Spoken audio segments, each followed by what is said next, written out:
کہ اللہ تعالیٰ نے قرآن پاک کی ایک صورت کا نام یہ المؤمن رکھ دیا، یعنی خاص مومن۔ وہ کون سا خاص مومن ہے کے بارے میں پورے اللہ تعالیٰ نے 3 صفحات جو قرآن پاک کے ہیں اس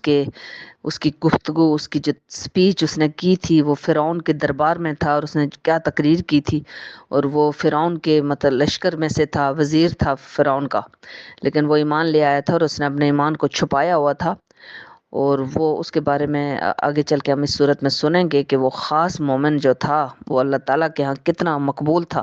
کہ اللہ تعالیٰ نے اس کا نام بھی صورت کا رکھ دیا اور اس کا ذکر بھی قرآن پاک میں فرما دیا۔ بسم اللہ الرحمن الرحیم۔ یہ صورت بھی حروف مقاطعات سے سٹارٹ ہو رہی ہے۔ اس میں اللہ تعالیٰ فرما رہے ہیں کہ یہ کتاب نازل کی جا رہی ہے اس اللہ رب العالمین کی طرف سے جو زبردست بھی ہے اور سب کچھ جاننے والا ہے۔ اور اللہ تعالیٰ فرما رہے ہیں کہ ایسے لوگ جو انبیاء علیہ السلام کے دشمن تھے اور انبیاء علیہ السلام کی باتوں پہ عمل نہیں کرتے تھے، پھر آخر کار ان کو پکڑ لیا اللہ تعالیٰ نے، سخت سزا ان کو ملی تھی، دنیا میں بھی ملی اور آخرت میں بھی ملے گی۔ قرآن پاک کی کچھ صورتیں ایسی ہیں جن کے 2 نام ہیں، تو اس صورت کا بھی جیسے بنی اسرائیل کا نام اسرا ہے، اور جیسے حامیم سجدہ اس کے بھی 2 نام ہیں، اور اسی طرح المؤمن جو صورت ہے اس کے بھی 2 نام ہیں۔ دوسرا نام اس کا غافر ہے، اور وہ تیسرے نمبر والی آیت میں اللہ تعالیٰ فرما رہے ہیں کہ غافر کے معنی ہے معاف کرنے والا، گناہوں کا معاف کرنے والا، اور یہ اللہ تعالیٰ کا صفاتی نام ہے، یعنی اللہ تعالیٰ گناہوں کے معاف کرنے والے ہیں، توبہ کے قبول کرنے والے ہیں، اور سخت سزا دینے والے بھی ہیں، اور بڑے صاحب فضل ہے اللہ تعالیٰ۔ اللہ تعالیٰ فرما رہے ہیں کہ جیسے کہ حضرت نوح علیہ السلام کو اور باقی جو انبیاء علیہ السلام ہیں ان کو جھٹلایا تھا ان کی قوموں نے، اور حتیٰ کہ کچھ انبیاء علیہ السلام کو مارنے کو بھی دوڑتے تھے، اور نعوذ باللہ ہمارے پیارے نبی کو بھی قتل کے ارادے سے انہوں نے بلکہ گھات لگا کے سارے سرداروں کے ایک بندہ جو ہے وہ حضور صلی اللہ علیہ وسلم کے گھر کے باہر رات کو کھڑے ہو گئے تھے تیر تلواروں سے لیس ہو کے کہ محمد صلی اللہ علیہ وسلم جیسے نماز کے لیے اٹھیں گے نعوذ باللہ تو ہم ان کو شہید کر دیں گے۔ لیکن وہ الگ بات تھی کہ ایک پلاننگ وہ کر کے رکھی ہوئی تھی انہوں نے کہ ہم نے محمد کو نعوذ باللہ قتل کر دینا ہے، اور ایک پلاننگ تو اللہ تعالیٰ نے کر کے رکھی ہوئی تھی کہ اپنے پیارے نبی کو کس طرح حفاظت مدینہ منورہ پہنچانا تھا، اور پہنچایا میرے رب العالمین نے۔ اللہ تعالیٰ فرما رہے ہیں کہ وہ فرشتے جو آسمان عرش کو اٹھائے ہوئے اللہ تعالیٰ کے عرش کو، اور کچھ جو ہیں وہ ارد گرد عرش کے اللہ تعالیٰ کی حمد و ثنا اور تسبیح بیان کرتے رہتے ہیں اپنے رب العالمین کے لیے،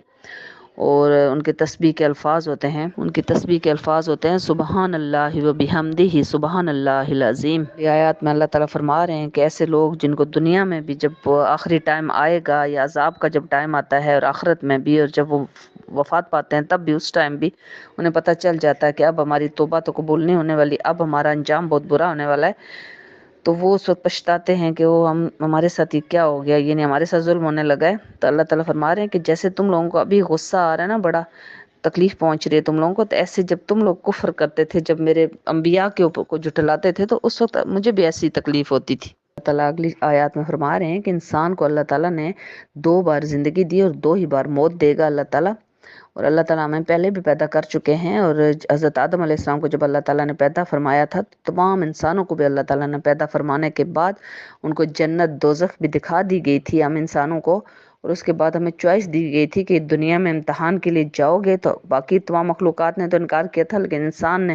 اپنی چوائس سے ہم لوگوں نے خود چوز کیا تھا کہ ہاں ہم تو جائیں گے، ہم تو امتحان میں پورا اتریں گے، ہم تو جنت حاصل کریں گے، اور پھر اللہ تعالیٰ اسی طرح ہمیں 2 بار موت اور 2 بار زندگی دیں گے۔ اللہ فرما رہے ہیں کہ اس دن قیامت والے دن پوچھا جائے گا کہ آج کس کی بادشاہی ہے، تو تمام عالم جو ہے، تمام جو مخلوقات وہاں کھڑی ہوں گی، سب کے سب ایک یک زبان ہو کے بولیں گے اللہ واحد قہار کی آج بادشاہی ہے۔ اللہ تعالیٰ اگلی آیات میں فرما رہے ہیں کہ جب قیامت کا دن جو قریب آ لگا ہے اور کلیجے اس دن منہ کو آ رہے ہوں گے اور چپ چاپ غم کے گھونٹ پی رہے ہوں گے لوگ، تو ظالموں کے لیے اس دن کوئی بھی دوست نہیں ہوگا ان کا، کوئی مطلب ایسا ان کا جس کے آگے درد اور دکھ بانٹ سکے، اور کوئی شفاعت کرنے والا نہیں ہوگا جو یہاں پہ شفاعت ڈھونڈتے پھرتے ہیں کہ یہ بندہ ہمیں بچا لے گا اور جس کی بات مانی جائے، ایسا کوئی بندہ نہیں وہاں ہوگا۔ اور اللہ تعالیٰ جانتے ہیں، اللہ تعالیٰ فرما رہے ہیں نگاہوں کی چوری کو بھی، یعنی جو نگاہوں سے آپ لوگ ہم لوگ گناہ کرتے ہیں، یا جو سینے کے اندر چھپائے ہوئے جو بھی چیزیں، وہ اللہ تعالیٰ سے کچھ بھی پوشیدہ نہیں ہے۔ جب حضرت موسیٰ علیہ السلام فرعون کے دربار میں آئے اور انہوں نے جو فرعون کو دعوت دی، اور اس کے بعد جو تھے سارے جو جادوگر تھے وہ بھی ایمان لے آئے تھے، اور اب چونکہ اسلام پھیلنا شروع ہو گیا تھا آہستہ آہستہ، تو اب جو فرعون کو تو زیادہ تکلیف پہنچنا شروع ہو گئی تھی، تو اس نے کہا کہ کیوں نہ میں موسیٰ کو یعنی پیغمبر کو، وقت کے پیغمبر کو ہی قتل کر دوں، نعوذ باللہ۔ اور اس نے بالآخر فیصلہ کر لیا، اور اس کے بعد بنی اسرائیل کے بیٹوں کو دوبارہ سے قتل کرنے کا اس نے فیصلہ کیا تھا۔ ایک دفعہ بچپن میں قتل کیے تھے، ایک دفعہ دوسری بار بیٹیوں کو زندہ رہنے کا حکم دیا تھا۔ اب وہ المؤمن جو بندہ تھا نا، اس کا نام المؤمن نہیں تھا، اس کو اللہ تعالیٰ نے المؤمن کے نام سے پکارا کہ یعنی خاص ایمان والا بندہ۔ اچھا، اس بندے نے، وہ فرعون کے لشکر میں سے تھا، وزیر تھا، اور اس بندے نے حضرت موسیٰ علیہ السلام کی جب وہ پلاننگ کر رہا تھا نا فرعون، تو فرعون کو کہتا ہے کہ موسیٰ کو مار کے تمہیں کیا حاصل ہوگا، مطلب تم اس کو قتل کرو گے، اور اس بنا پر قتل کرو گے صرف کہ وہ کہتا ہے میرا رب اللہ ہے، حالانکہ وہ تمہارے پاس اتنی نشانیاں لایا، پہلے تو عصا والا اور وہ جو ہاتھ والا 2 معجزات تھے، اس کے بعد 9 اور نشانیاں جو کہ بنی اسرائیل پہ وہ عذاب نہیں آ رہے تھے، لیکن وہ عذاب سارے فرعون کے لشکر پہ، فرعونیوں کے اوپر آ رہے تھے، 9 بڑے بڑے۔ اور ہر عذاب جب آتا تھا تو فرعون آگے سے کہتا تھا کہ اب اے موسیٰ، اللہ سے کہو مجھے اس عذاب سے نجات دے دیں ہماری سارے لشکر کو، تو ہم اس کے بعد اسلام قبول کر لیں گے، اور وہ نہیں قبول کر رہا تھا۔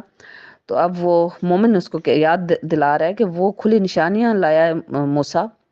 موسیٰ تو کھلی نشانی لایا، پھر بھی تم کہہ رہے ہو اس کو قتل کر دیں، یعنی وہ چاہ رہا تھا کہ کسی طرح اس کو بچا بھی لو حضرت موسیٰ علیہ السلام کو، اور فرعون سے ڈر بھی رہا تھا۔ اور جب ڈر اور خوف کے مارے آپ اپنے دین کو، اسلام کو چھپاتے ہیں نا، تو اس کی اجازت ہے کہ ہمارے پیارے نبی نے بھی 3 سال تک جو غریب اور جو جو غریب چھوٹے گھروں کے جو لوگ مسلمان ہو رہے تھے، ان کو اپنے دین کو چھپانے کا حکم دیا ہوا تھا، چھپا کے وہ چھپ کے مسلمان ہو رہے تھے۔ بعد میں پھر جب سٹرینتھ ہو گئی اور پھر اللہ تعالیٰ کا حکم ہوا کہ اب ظاہر کرو، فرعون کہنے لگا کہ میں موسیٰ کو کیوں نہ قتل کر دوں، نعوذ باللہ، تاکہ نہ رہے بانس تو نہ بجے بانسری۔ اور اس نے بالآخر فیصلہ کر لیا، اور موسیٰ علیہ السلام سے کہتا ہے کہ اب تمہیں کون بچائے گا؟ تو حضرت موسیٰ علیہ السلام نے اللہ تعالیٰ سے دعا فرمائی تھی، وقال موسیٰ انی اتم بربی وربکم من کل متقبر لا یؤمن بیوم الحساب۔ حضرت موسیٰ علیہ السلام نے اپنے رب العالمین سے دعا کی تھی کہ اے رب العالمین، میں آپ کی پناہ میں آتا ہوں ہر اس متکبر شے کی شر سے، یعنی جیسے فرعون سے بڑا متکبر تو کوئی نہیں تھا، اور جو نہیں ایمان رکھتا یوم حساب پر، تو اس سے مجھے پناہ مانگتا ہوں، اللہ تعالیٰ آپ کی پناہ میں آتا ہوں۔ اب اگلی آیات اس المؤمن کے لیے ہیں جو خاص مومن بندہ تھا، جس کے اللہ تعالیٰ کو باتیں اور تقریر اس کی اتنی پسند آئی کہ قرآن پاک کے 3 صفحات پہ مشتمل ہے۔ اب المؤمن جو بندہ تھا، وہ مومن بندہ جو تھا، وہ پوری وہ جو تقریر کر رہا ہے، وہ اس میں اللہ تعالیٰ نے بیان فرما دی ہے کہ وہ ساری باتیں آپ ابھی سن لیں گے انشاءاللہ، وہ ساری، کہ اے قوم کے لوگو تم لوگ یہ نہ کرو، اے قوم کے لوگو تم لوگ یہ کر رہے ہو۔ اور بے شک یوسف علیہ السلام جب پیغمبر گزرے تھے تو اس وقت بھی تو ان کے بعد ہم نے سارے لوگ یہی کہتے تھے کہ کوئی بھی اب اللہ پیغمبر نہیں بھیجیں گے، سب لوگ بالکل صحیح دین پہ چل پڑے تھے، حضرت یوسف علیہ السلام نے سے اسلام پھیلا دیا تھا، تو اب پیغمبر کی ضرورت نہیں ہے۔ لیکن بعد میں دیکھ لیں کہ لوگ کفر و شرک کرنا شروع ہو جاتے ہیں، پھر اللہ تعالیٰ کو پیغمبر بھیجنا پڑتا ہے۔ اب جو مومن بندہ تھا نا، جو تقریر کر رہا تھا، اس کو یہ بھی پتا تھا کہ نجومیوں کو، جادوگروں کو قتل کیا جا چکا ہے، تو میں کس کھیت کی مولی ہوں، مجھے بھی یہ مار دیں گے، فرعون تو مجھے نہیں چھوڑے گا، مار دے گا۔ لیکن اس کے باوجود وہ کلمہ حق بلند کر رہا تھا، اور فرعون کہنے لگا کہ مجھے کوئی ذرا سیڑھی یا کوئی ایسی بڑا سا محل میرے لیے اونچا سا بناؤ جس کے اوپر مینار پہ کھڑا ہو کہ میں دیکھوں موسیٰ کا کوئی اللہ نظر آ رہا ہے، یعنی مذاق اڑا رہا تھا کہ موسیٰ کا اللہ کدھر ہے، مجھے کیوں نہیں نظر آ رہا، وہ ایسا بندہ تھا۔ اور خدائی کا دعویٰ بھی اس نے کیا ہوا تھا کہ بس خدا جو ہے، میں خدا ہوں، لوگوں کو یہ ڈرایا ہوا تھا کہ میری عبادت کو، میرے آگے سجدہ کرو، اور اکیلے میں اللہ کو پکارتا تھا کہ اللہ آپ ہی ہیں اصل میں، لیکن میں آپ کو نہیں مانتا، میں خود ہی خدا مانتا ہوں، یعنی کہ 2 قسم کے اس کے وہ چل رہے تھے۔ اور حتیٰ کہ جب وہ سمندر میں غرق کر دیا گیا نا، اچھا، اس مومن بندے کو اللہ تعالیٰ آگے چل کے فرما رہے ہیں کہ اس کو ہم نے بچا لیا، بنی اسرائیل کو بھی بچا لیا، اور اس مومن بندے کو بھی اللہ تعالیٰ نے بچا لیا تھا، اور یہ بنی اسرائیل کے لشکر میں شامل ہو گیا تھا بعد میں۔ اور موسیٰ اور فرعون کے پورے لشکر کو اللہ تعالیٰ نے تباہ کر دیا تھا۔ اور جو اللہ تعالیٰ ایسے رحیم و کریم ہیں، ایسے اللہ تعالیٰ کی جو صفت رحمت ہے نا، رحیمی کی جو صفت ہے، وہ ساری صفات کے اوپر اللہ تعالیٰ کی وہ حاوی ہے، غالب ہے۔ یہ وجہ ہے کہ جب لشکر اس کا ڈوب رہا تھا، اور جب فرعون ڈوب رہا تھا، آخری سانسیں لے رہا تھا سمندر کے اندر، اس ٹائم اس نے کہا تھا کہ میں موسیٰ کے رب پہ ایمان لے آیا۔ لیکن اس وقت جب آپ قیامت سامنے دیکھ لیں، عذاب سامنے دیکھ لیں، تو توبہ کا جو دروازہ ہوتا ہے نا وہ بند ہو جاتا ہے، قبولیت کا ٹائم نہیں رہتا۔ لیکن حضرت جبرائیل علیہ السلام چونکہ جانتے تھے کہ میرا اللہ رب العالمین اتنا کریم ہے کہ وہ ہو سکتا ہے اس جیسے فرعون جیسے ظالم جس نے اتنے ظلم کیے، اتنے بندوں کو قتل کیا اور لوگوں کے ساتھ کتنا ظلم کرتا ہے، ان کے بیٹوں کو قتل کرتا ہے، ان کی بیٹیوں کو غلام بناتا ہے اور بھی بہت زیادہ مظالم ڈھاتا ہے، تو اس کو بھی کہیں اللہ رب العالمین معاف ہی نہ کر دیں اگر یہ کلمہ پڑھ لے۔ تو یہ وجہ کہ انہوں نے سمندر میں جان نکلتے ہوئے اس کے منہ میں مٹی ڈال دی تھی تاکہ وہ کلمہ پڑھ ہی نہ سکے۔ اللہ نے قرآن میں 1450 سال پہلے فرمایا کہ جب یعنی 1450 سال پہلے ہمیں بتایا اللہ تعالیٰ نے مسلمانوں کو، محمد صلی اللہ علیہ وسلم اور مکے کے لوگوں کو بتا رہے تھے کہ یعنی 6000 سال پہلے جب حضرت موسیٰ علیہ السلام اور فرعون کا جو واقعہ ہوا تھا، تو اس فرعون کو اللہ تعالیٰ نے اس ٹائم فرما دیا تھا کہ تمہیں نشانی بنا دیا جائے گا باقی جو رہتی دنیا تک، اور اب آپ دیکھیں کہ وہ ابھی تک نشانی ہے اور اس کی نشانی جو ہے نا وہ ختم نہیں ہوئی ابھی تک، اس کی جو لاش ہے ابھی تک ہم دیکھ سکتے ہیں اس کو۔ اس کے بعد 24ویں پارے میں سورہ حامیم السجدہ کی 46 آیات بھی آج سنیں گے، اور اس کی بقایا آیات جو ہیں وہ ہم کل سنیں گے انشاءاللہ۔ اور اس سورہ کا دوسرا نام سورہ فصلت ہے، اور فصلت کے معنی ہیں کھول کھول کر بیان کر دینے والی، اور اس سورت کا یہ جو نام ہے فصلت یہ تیسری ہی آیت میں آ جائے گا۔ سورہ حامیم السجدہ مکہ مکرمہ میں 61 نمبر پہ نازل ہوئی تھی اور قرآن پاک کی موجودہ ترتیب میں 41 نمبر پہ ہے۔ بسم اللہ الرحمن الرحیم۔ یہ صورت بھی حروف مقاطعات سے سٹارٹ ہو رہی ہے۔ اس کے بعد اللہ تعالیٰ فرما رہے ہیں کہ یہ کتاب رحمان اور رحیم کی طرف سے نازل کی جا رہی ہے، اور ایسی کتاب فصلت ہے جس میں کہ تمام احکام کھول کھول کر بیان کر دیے گئے ہیں، اور ایک ایسی فصیح اور بلیغ عربی زبان میں ان لوگوں کے لیے جو کہ علم رکھتے ہیں۔ اور قرآن پاک کی وجہ سے عربی زبان کو فریز کر دیا گیا 1450 سال پہلے، جو کہ اگر باقی اب زبانوں کو دیکھیں، اردو کو دیکھیں تو پاکستان بننے سے پہلے کی جو اردو تھی، اور آہستہ آہستہ اردو میں آپ دیکھیں کہ کس طریقے سے ابھی کی اردو دیکھیں اور اس وقت کی اردو کو دیکھیں تو کتنی زیادہ تغیر، کتنا زیادہ فرق آیا ہے، ڈفرینس آیا ہے۔ اور اسی طریقے سے انگلش کے کئی ورڈز ہیں جو کہ ابھی ہم دیکھتے ہیں تو کئی چیزوں کے فلاور کے میننگ دو اب چل رہے ہیں، اس سے بہت سی چیزوں کے دو میننگ چل رہے ہیں، کہ الفاظ ہی چینج ہو گئے ہیں، کہ ڈکشنری چینج ہو گئی ہے انگلش کے، اور اسی طرح باقی لینگویجز۔ لیکن جو عربی زبان ہے وہ اللہ تعالیٰ نے قرآن مجید کی وجہ سے اس کو فریز کر دیا، اس میں زیر اور زبر کا بھی فرق نہیں آ رہا، کیونکہ سب سے جو فصیح و بلیغ جو عربی تھی اس میں قرآن نازل کر کے اللہ تعالیٰ نے اس کو وہیں پہ فریز کر دیا۔ اللہ تعالیٰ فرما رہے ہیں کہ یہ جو قرآن پاک نازل کیا جا رہا ہے عربی زبان میں، یہ بشارت دینے والا ہے، متنبع کرنے والا ہے، پھر بھی ان لوگوں میں سے اکثر لوگوں نے منہ موڑ لیا اور سن بھی نہیں رہے، اور وہ یہ کہہ رہے ہیں کہ ہمارے دلوں پہ تو غلاف چڑھے ہیں محمد، ہم تو نہیں سن رہے، اور ان باتوں کی طرف جن کی طرف تم ہمیں بلا رہے ہو ہمارے کان بھی بہرے ہو چکے ہیں، اب ہمارے اور تمہارے درمیان پردہ حائل ہو گیا ہے، سو تم اپنا کام ہے محمد کرو اور ہمیں اپنا کام کرنے دو، ہم اپنا کام جاری رکھیں گے۔ اور مکے کے جو لوگ تھے نا خود بھی نہیں سن رہے تھے اور دوسروں کو بھی سننے نہیں دے رہے تھے، اور یہ کہتے تھے کچھ جو شریر جو سردار تھے نا وہ اپنے بچوں سمیت وہ سارے یہ کرتے تھے کہ جیسے قرآن کی تلاوت ہوتی تو کچھ لوگ جو کہ پاس سنتے تھے، اور جو سنتے تھے ان کے دلوں پہ تو اثر ہوتا تھا۔ آگے چل کے ہم دیکھیں گے کہ ایک صورت کا اثر حضرت انہوں نے سنی تھی، حضرت عمر فاروق نے سنی تھی، تو ان پہ کیا اثر ہوا تھا، سب پہ اثر ہوتا تھا۔ تو کچھ جو لوگ تھے نا شریر قسم کے، وہ کہتے تھے کہ اونچا اونچا تم لوگ گانے گاؤ، اونچے اونچے، جیسے نہیں شرارتی محلے کے بچے ہوتے ہیں کہ اونچے اونچے گانے گاؤ، اونچے اونچے تم لوگ چیخیں مارو تاکہ قرآن کی آواز کسی کے کانوں میں بھی نہ پڑ سکے۔ اب اللہ تعالیٰ اپنے پیارے نبی سے فرما رہے ہیں کہ اے نبی ان سے کہیے کہ بس میں تو ایک بشر ہوں تم جیسا ہی، میں تو ایک انسان ہی ہوں، لیکن بذریعہ وحی یعنی وحی کے ذریعے مجھے بتایا جاتا ہے کہ تمہارا معبود تو صرف ایک اللہ ہی ہے، سو اپنے رخ صرف اللہ ہی کی طرف موڑ کے رکھو، یعنی صرف ایک ہی اللہ کی عبادت کرو اور اسی اللہ سے معافی چاہو، وہ معاف کرنے والا ہے۔ اور ان مشرکوں کے لیے جو کہ شرک کر رہے ہیں اور بتوں کی پوجا کر رہے ہیں ان کے لیے تو ہلاکت ہے، نری ہلاکت ہے، سراسر ہلاکت ہے، جو نہ تو زکوٰۃ ادا کرتے ہیں، زکوٰۃ کا مذاق اڑا رہے ہیں اور کہتے ہیں کہ ایسا اللہ جو زکوٰۃ مانگ رہے ہیں، نعوذ باللہ، اللہ اپنے لیے تو زکوٰۃ نہیں مانگ رہے تھے، اللہ تو غریب مسلمانوں کے لیے، غریب لوگوں کے لیے زکوٰۃ کا کہتے ہیں ہمیشہ ہماری دولت میں غریبوں کا حصہ ہوتا ہے۔ اللہ تعالیٰ فرما رہے ہیں اور وہی ہیں جو آخرت کا بھی انکار کرتے ہیں، تو ان کے لیے، ان سب مشرکوں کے لیے نری ہلاکت ہے، ہلاکت ہے۔ اور بلا شبہ وہ لوگ جو ایمان لائے اور نیک عمل کرتے رہے ان کے لیے تو اللہ کے ہاں پھر بے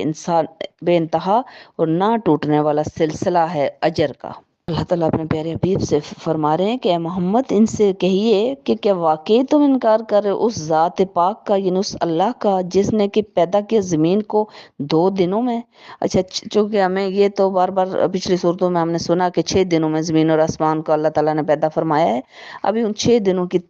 تفصیل ہے پوری کہ 2 دنوں میں زمین کو اللہ تعالیٰ نے پیدا فرمایا،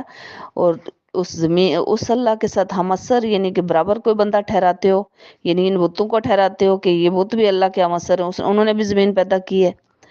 تو اللہ تعالیٰ فرما رہے ہیں کہ یہ رب سارے جہانوں کا، اور پھر 2 دنوں میں زمین بنانے کے بعد اللہ تعالیٰ نے کیا کیا کہ تمام جو پہاڑ تھے وہ لنگر کی طرح، کیلوں کی طرح اس زمین کے اوپر گاڑ دیے اللہ تعالیٰ نے، اور اوپر سے برکتیں بھی رکھی اسی زمین پہ نباتات کی صورت میں، اور اندازے کے مطابق اس کے اندر یعنی زمین کے اندر سامان خوراک بھی رکھ دیا اللہ تعالیٰ نے۔ نہ صرف زمین کے اندر نباتات جو معدنیات رکھ دی، بلکہ اللہ تعالیٰ نے سمندر کے اندر بھی انسان کے لیے سی فوڈ پیدا کر دیے۔ پھر 4 دنوں میں ٹوٹل 4 دن لگے زمین کو اللہ تعالیٰ نے پیدا کیا، زمین کے اندر نباتات رکھی، زمین کے اوپر نباتات اگائیں، زمین کے اندر معدنیات، سمندر کے اندر سی فوڈ، اور ان سارے کاموں میں اللہ تعالیٰ نے 4 دن لگائے۔ اور یہ تمام جو سامان اللہ تعالیٰ نے پیدا فرمایا ہے تمام حاجت مندوں کی ضرورت کے مطابق رکھا، کسی چیز کی کمی بیشی نہیں ہو سکتی، کمی ہو ہی نہیں سکتی، بیشی ہو سکتی ہے۔ اور پھر اللہ تعالیٰ متوجہ ہوئے آسمان کی طرف، اور وہ آسمان پہلے کیا تھا؟ محض ایک دھواں تھا، اور اللہ کے حکم سے، اور زمین کو بھی اللہ تعالیٰ زمین کو بھی اللہ تعالیٰ نے حکم فرمایا کہ آ جاؤ وجود میں، کن کہہ دیا اللہ تعالیٰ نے، اور اللہ تعالیٰ جب کسی چیز کو کن کہہ دیں تو وہ چیز ہو جاتی ہے۔ تو اللہ تعالیٰ نے زمین کو حکم دیا کہ ہو جا، آ جاؤ اب تم اپنی صورت میں، اور پھر آسمان کو حکم دیا کہ اب تم آ جاؤ۔ آسمان کو بھی جو حکم دیا